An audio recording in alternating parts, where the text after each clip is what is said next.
Hello dear friends, welcome to the Pharmastar Academy, welcome to the bright future and once again welcome to our series. So let's start today's session. आज का first question है a completed new drug has phase 1 clinical trial in USA. The pharmaceutical company wants to do the multicentric multinational trial including in India. The firm will apply in India to conduct phase 1 trial, phase 2 trial, clinical trial और pharmacometric data trial. Phase 1 clinical trial complete हो चुका है तो next India में कौन सा trial होना चाहिए? तो इसका सही आंसर होगा option number B phase 2 trial. Phase 1 तो हो चुका है, क्लिनिकल ट्रायल मतलब ये फर्स्ट आएगा ना, फेज 1 से भी फर्स्ट आएगा तो फेज 1 तो ऑलरेडी हो चुका है तो उसके बाद प्री क्लिनिकल नहीं होगा तो नेक्स्ट स्टेप होगी phase 2।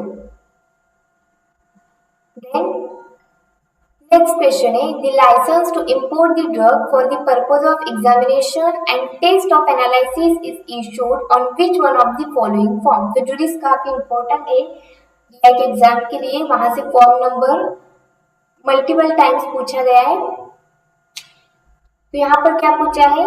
Licence to import the drug for purpose of examination and test of analysis. तो एग्जामिनेशन के लिए, एनालिसिस के लिए जो लाइसेंस होता है इंपोर्ट करने के लिए, ड्रग इंपोर्ट करना है हमें किस लिए? एग्जामिनेशन और एनालिसिस के पर्पस से। तो कौन से लाइसेंस कौन से फॉर्म में होगा? फॉर्म 11, फॉर्म 20, फॉर्म 21 और फॉर्म 29। इसका सही आंसर होगा option number D form 29 because form 11 जो होता है it is issued for licence to import the drugs other than the schedule X for sale और डिस्ट्रीब्यूशन। ओके, यहाँ पर हम एग्जामिनेशन के लिए, टेस्ट के लिए इंपोर्ट करने वाले हैं। जो 11 होता है वो किसके लिए होता है? सेल और डिस्ट्रीब्यूशन के लिए। 20 जो होता है सेल, स्टॉक और exhibit the drug other than schedule C, C1 and X. Retail licence बोल सकते हैं।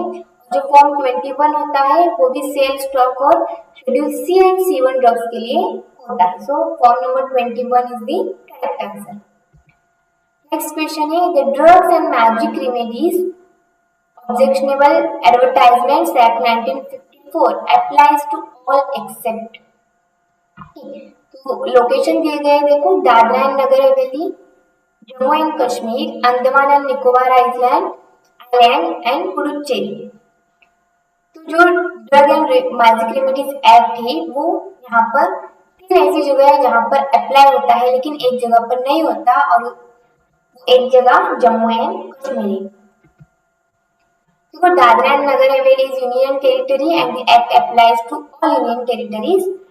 Andaman Nicobar island is an union territory और एक्ट का एप्लीकेशन यहाँ पर भी होता है, पुडुचेरी में भी होता है, लेकिन जो जम्मू एंड कश्मीर है वो एक्सक्लूड किए गए हैं एप्लीकेबिलिटी से। तो सही आंसर होगा Jammu and Kashmir. Next question है microdosing studies are done before the start of which one of the following phase of the clinical trial. Microdosing study कब किए जाते हैं? फेज 1 से पहले, फेज 2 से पहले, फेज 3 से पहले या फिर फेज 4 से पहले। इसका सही आंसर होगा ऑप्शन नंबर ए फेज 1 से पहले माइक्रोडोसिंग स्टडी किए जाते हैं। Microdosing study is nothing but the phase 0 study. तो 1 से पहले क्या आएगा? 0 आएगा ना।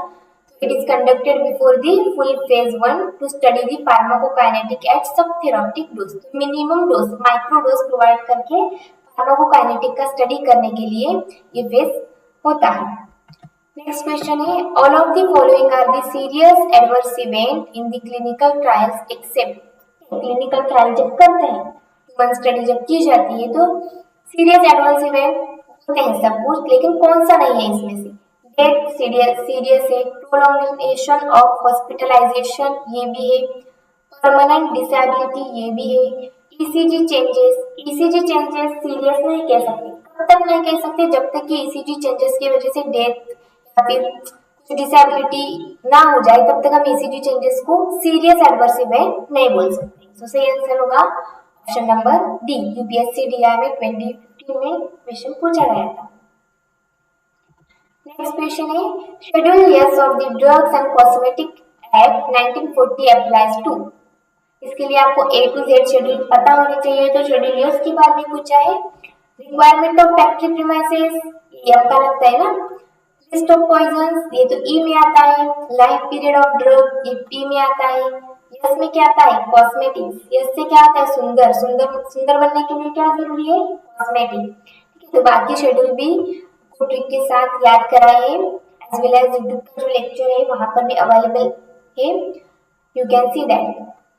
तो सही आंसर होगा option number D. Next question है as per the GLP certification the responsibility of achieving the data and sample in a clinical trial is, किसकी रिस्पॉन्सिबिलिटी है to achieve the data and samples, test facility management, study director, principal investigator और QA department. Data को achieve करना जिम्मेदारी होती है test facility management. बाकी लोग क्या करते हैं फिर स्टडी डायरेक्टर स्टडी कंडक्ट कराता है, क्यूए का काम क्या होता है ऑडिट करना। ओके, प्रिंसिपल इन्वेस्टिगेटर क्या करता है साइट एक्टिविटीज को हैंडल करता है। तो under OECD GLP achieving is responsibility of test facility management. Next question है clinical trials for import and manufacture of new drugs are to be carried out as per schedule C and C1 UGC guidelines, schedule Y और इंसा guidelines. तो related ही नहीं है। तो जो clinical trials import और manufacture के लिए कैरी आउट किए जाते हैं that are according to the schedule Y.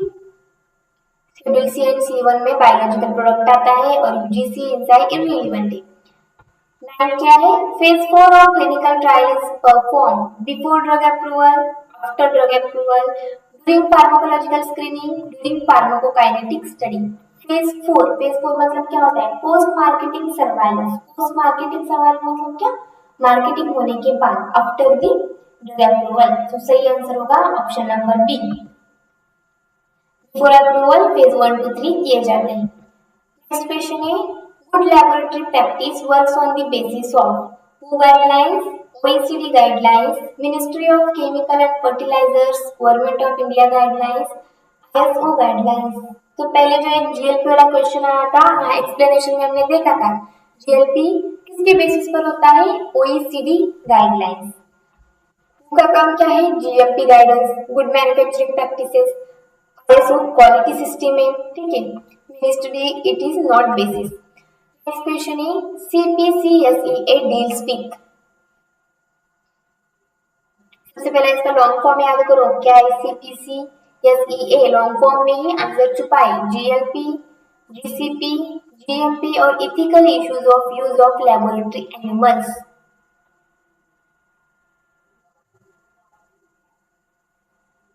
Experiment on animals. सही आंसर होगा option number D ethical issue of use of laboratory animals. क्या होती है कमिटी होती है for the control and supervision of experiment on animals. The next question है Schedule X of the Drugs and Cosmetic Act and Rules deals with।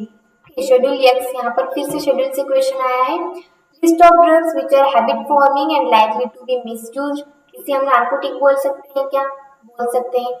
Schedule x में आता है standards for ophthalmic preparation ये FF में आता है, requirement for GMP ये तो यम होता है और लाइफ पीरियड पी होता है। तो सही आंसर होगा option number A. Next question में जाने से पहले join the free test series आपको फार्मास्टर एप्लीकेशन डाउनलोड करना है प्ले स्टोर से। ठीक है, आपको इस तरह से इंटरफेस दिखेगा, फिर आप फ्री टेस्ट सीरीज पर अगर क्लिक करोगे तो आपको वहां पर फ्री टेस्ट सीरीज अटेम्प्ट करने को मिलेगी।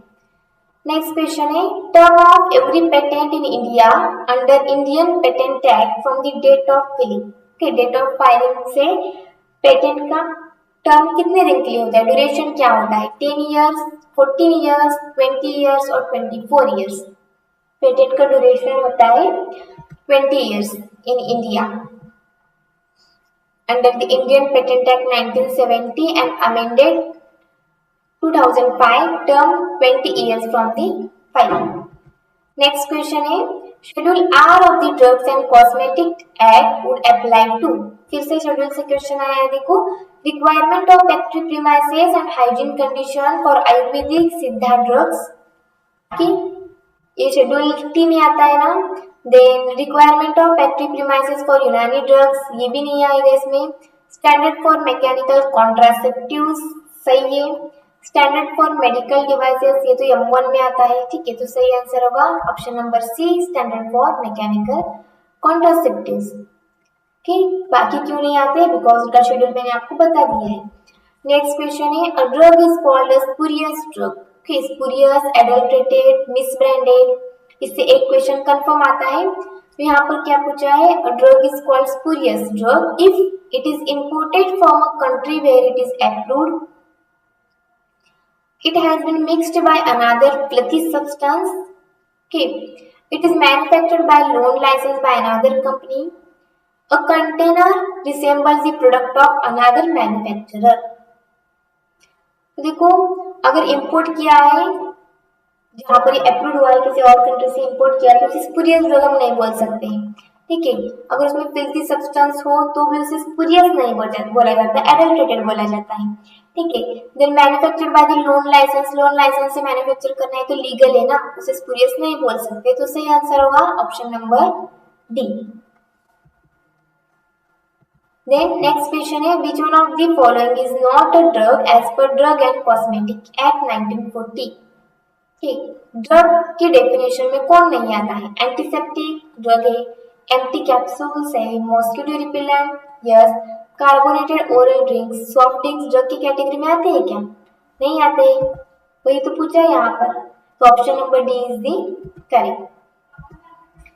नेक्स्ट क्वेश्चन है, in the drugs and cosmetic rules 1945 the list of diseases और elements which a drug may not purport to prevent or cure or may claim to prevent or cure is mentioned in। पूछा क्या यहाँ पर देखो, according to the DNC act and rules 1945 ऐसे diseases जो cure नहीं हो सकते हैं या फिर उन डिसीजेस के लिए मतलब एक पर्टिकुलर दवाई का नाम लेकर ये दवाई से ये डिसीज क्योर होगा ऐसा क्लेम करना भी गलत है। तो ऐसे ड्रग्स कौन से शेड्यूल में आते हैं, शेड्यूल जे, शेड्यूल पी, शेड्यूल वाई और शेड्यूल एम। एम किसके लिए होता है, जीएमपी के लिए होता है, वाई क्लिनिकल ट्रायल्स के लिए होता है, पी शेड्यूल पी किसके लिए होता है, life period, okay, batch size वहां पर आता है, schedule J is the correct answer. Then next question है, which one of the following person is not an ex officio member of Drug Technical Advisory Board। DTAB का ex officer member नहीं है। Drug controller general of India, director central drug research institute, director Indian council for medical research and president pharmacy council of India. तो सही answer होगा option number C, because others are the ex officio members but ICMR is not the member of the ex officio member of the DTAB। next question है, approval for grant of license of drug testing facilities is issued in। Licence grant करना है, ठीक, उसके लिए approval चाहिए, तो कौन सा फॉर्म इशू किया जाता है, form number 39, form number 36, form number 37 और फॉर्म नंबर 38। इसका सही आंसर होगा option number A, form number 39। 38 होता है वो licence for testing drugs and approval for testing institution, जो टेस्टिंग इंस्टीट्यूशन है उनकी अप्रूवल के लिए 39 होता है। नेक्स्ट क्वेश्चन है, द परमिशन टू इंपोर्ट और manufacture the new cosmetic in India. कि कॉस्मेटिक के लिए कौन सा फॉर्म होता है, कॉस 5, कॉस 7, कॉस 3 और कॉस 6। इसका सही आंसर होगा ऑप्शन नंबर सी, कॉस 3। ठीक, परमिशन टू इंपोर्ट और manufacture the new cosmetics in the India. Next question, which one of the following schedule of drugs and cosmetic rules 1945 gives the requirement of factory premises, plant and equipment etc. for manufacture of medical devices। Medical devices के लिए कौन सा schedule है, यही पूछा गया है। Schedule M GMP होता है, M1, M2 एंड M3। क्या होगा सही आंसर, सही आंसर होगा M1। Schedule M1 medical devices के लिए होता है, उसके बाद जो M2 होता है वो कॉस्मेटिक जीएमपी आता है और schedule M3 QMS quality management system के लिए होता है। नेक्स्ट क्वेश्चन है which one of the following activity is not true in the case of current good manufacturing practices? Okay. CGMP के अंडर कौन सी केस नहीं आती है? Maintenance of complaint files, study of stability of finished drug products, non requirement of equipment for the processing activity. Non requirement होती है कि testing of product container सही है. यहाँ पर नॉट पूछा है, ट्रू कौन सा नहीं है? Option number C. CGMP requires proper equipment, complaint files, stability studies, container testing सब कुछ मैंडेटरी होता है. नेक्स्ट क्वेश्चन है medical devices under the medical devices rule 2017 have been classified in which of the following classes? Class 1 to 4, class O to R, class A to D और class 1 to 4. तो medical devices का जो classification होता है class A to D में होता है कि अगर आपने पढ़ा होगा तो low risk, low to high risk के, मॉडरेट रिस्क, हाई रिस्क, इस तरह से होता है. नेक्स्ट क्वेश्चन है second last, the chairman of the investigational new drug committee in India. के IND कमेटी का चेयरमैन कौन होता है? Drug controller general of India, government of India. Secretary department of health research, government of India. Directorate general of health science, government of India. Secretary department of biotechnology, government of India. तो IND का chairman होता है drug controller general of India. Okay, because जो Secretary Department of Health Research Policy Level Authority, it is not a IND Committee Chairman. Then जो DGHS होता है वो Superior Administrative Authority है. Okay, not IND Committee में आता, IND Committee में नहीं आता है. और जो Secretary Department of Biotechnology का होता है वो क्या करता है? बायोटेक प्रमोशन को हैंडल करता है, रिसर्च को हैंडल करता है, not drug regulatory approval. Drug regulatory approval से उसका रिलेशन नहीं है. लास्ट क्वेश्चन है application for manufacture of cosmetics for sale और distribution is required to be made to the state licensing authority in. Application पूछा है यहाँ पर. पहले एक क्वेश्चन था कॉस्मेटिक्स से रिलेटेड, वो लाइसेंस के बारे में था. ठीक है, यहाँ पर क्या करना है? एप्लीकेशन करना है मैन्युफैक्चरिंग के लिए, to manufacture the cosmetics for sale and distribution. Sale and distribution के लिए हमें कॉस्मेटिक मैन्युफैक्चर करनी है. ठीक है, उसके लिए हमें क्या करना होगा? स्टेट लाइसेंसिंग अथॉरिटी को एप्लीकेशन देना होगा. तो एप्लीकेशन कौन सा होता है? Application form COS 3, COS 5, COS 6 और कॉस 7. तो सही आंसर होगा option number B, form COS 5. पहले जो देखा था वो 3 वाला था. तो जो 3 वाला होता है वो किसके लिए था? टू इम्पोर्ट और manufacture the new cosmetic in India, permission के लिए.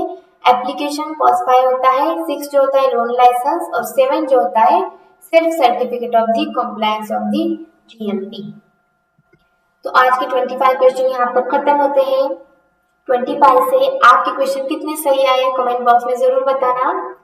अगर कुछ सजेशन हो, कुछ डाउट हो तो भी आप पूछ सकते हो.